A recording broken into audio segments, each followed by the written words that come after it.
Today's vlog ay gagawa tayo ng cabinet o mga shelves katulad nito na makakapagpaluwag sa maliit na bahay tulad nito. Sa pamamagitan ng mga kahoy na ito, screwdriver, wood screw, at higit sa lahat itong corner lock na ito. Napakarami ko ditong maliliit na gamit, mga laruan ng anak ko, mga libro. Hindi ko malaman kung saan ko ito ipaglalagay. Kaya kapag nabuo ko to, makakatulong ito sa pagpapaluwag. Kasi kapag tumingin ka sa paligid, nagkalat ang mga abubot. Alam ko na ilan sa inyo ay may mga abubot din. Kaya pwede nyo itong gayahin. So, please subscribe nyo na po. Okay, let's go! Umpisahan na natin! Ang corner clamp na ito ay mabibili nyo online sa napakamurang halaga. Napakadali po niyang buuin kapag may corner lock kayo gagamitin.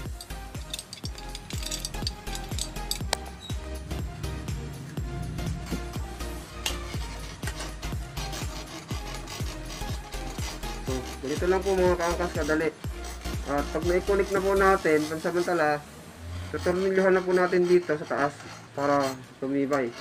At patapos nating tornilyohan, saka po natin ito tatanggalin at ililipat naman sa kabilang bahagi. So, ganun lang po. 1.5 inch or 2 inch. Pwede na po. Depende sa kapal ng inyong gagamiting kahoy. Napakadali. Kahit po hindi kayo gaanong marunong, basta meron kayong ganito, ay makakagawa na kayo ng mga maliit na cabinet o mga shelf. At sigurado kahit mga nanay, kung wala ang mga tatay, ay pwede nyo itong gawin. At alam ko na mahilig kayo sa mga maliliit na cabinet, lagayan ng mga beauty products or mga medicine, katulad ito, medals, yan, ganyan po. Pwede rin po pagsabayin.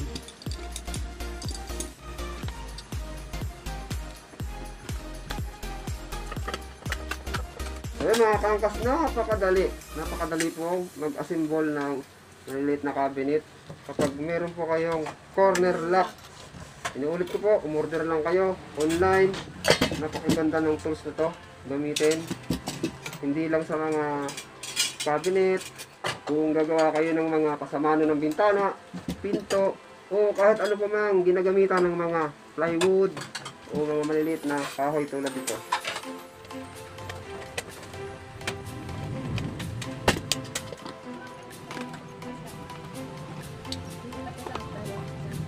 So yun mga kaangkas, ay kunin ko na oh.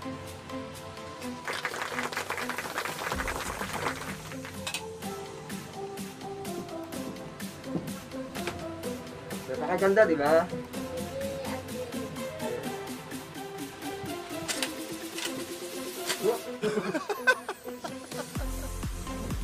Easy to assemble, easy to fix.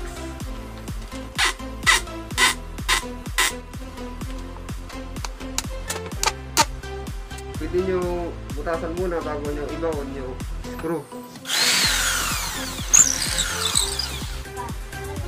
Pero kung wala naman kayong electric drill, pwede na itong pagtagal. Yung mag-effort lang kayo sa kaikot. Umpisa na naman natin yung pangalawang frame.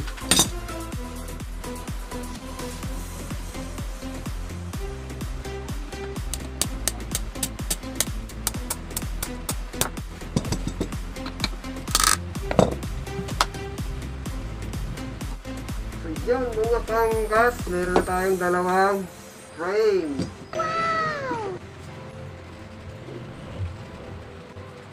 Pwedeng ganon.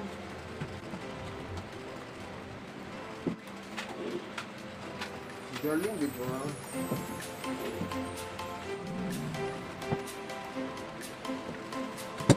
So yun mga kaangkas, napakadali talagang gumawa ng frame or shelves o kung naman tawag dito, cabinet. Basta mayroon lang tayong gamit na corner lock. Dalawa o apat, mas maganda. Screwdriver at mga wood screw. Alternative lang itong tools na to, itong electric drill na to, para madali nating i-screw. Kailangan pwedeng barinahan nyo muna Para madali, nasura sa inyo.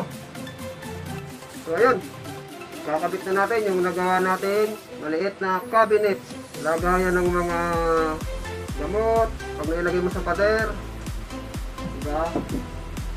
Ato, abot nga ako noon. Hindi pa, yung iba pa, damihan mo. Yan. Diba? Yung malaki, yung malaki, yan.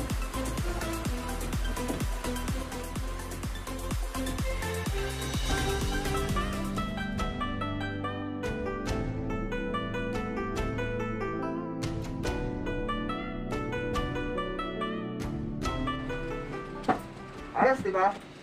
Kahit hindi kayo marunong, basta meron kayo nito. Magiging marunong kayo. Kahit mga nanay, kahit walang alam, magkakaroon kayo ng alam. Napakadali lang, basta may kahoy, may corner lock, screwdriver, at wood screw. Makakagawa na kayo ng ganito. So, alam nyo, itong mga ganito, nakakatulong to para paluwagin yung maliliit na bahay, at yung mga kalat-kalat yung gamit na wala kayong mapaglagyan, gawa lang kayo nito, ng maraming nito. Palibot sa bahay nyo, paglalagay nyo yung mga abubot nyo, yung mga hindi nyo alam kung saan nyo ba ilalagay. So, makakatulong talaga. So, sa mga gustong gayahin to, order lang kayo nito online. At hindi nyo kailangan ang eksperto o yung magaling sa cabinet para makagawa ng ganito. Kahit kayo mismo, kayang-kaya nyo. Katulad ng ginawa ko. So, ayun. Ato, unload mo na to. Kung ano, tatanggalin ko na. Ayan, lagyan mo ulit doon. Unload, yung... Yes. Yung unload... Isa-isa lang, baka malaglag. Ibalik mo sa dati. Yes. So, ma-organize mo ang mga gamit nyo kapag mayroon kayo nito. So, ayan, hanggang doon lang muna. Mamaya ulit. Angkas, naikabit ko na yung isa. Tingnan natin yung aking kinabit na shelf. Di ba? Itong Papi Supremo. Mabibili po ito sa JC Premier. Diyan po sa link sa description ng video to. Pwede po kayong umorder nito. So, napakaganda na po ng benepisyo nito. Ito po yung tinatawag na 8-in-1 coffee. So, meron tong tongkat ali. So, papalakas. Alam nyo na. Mas may ilalagay pa tayo. Ito yung tinatawag na Omnipit. Itong Omnipit, pampapayat to. Kaya lang, pag umorder kayo nito, baka wala na akong may benta sa inyong pampataba. Kasi, papayat kayo. So, meron na tayong mapapaglagyan. Diba? Tooth gel.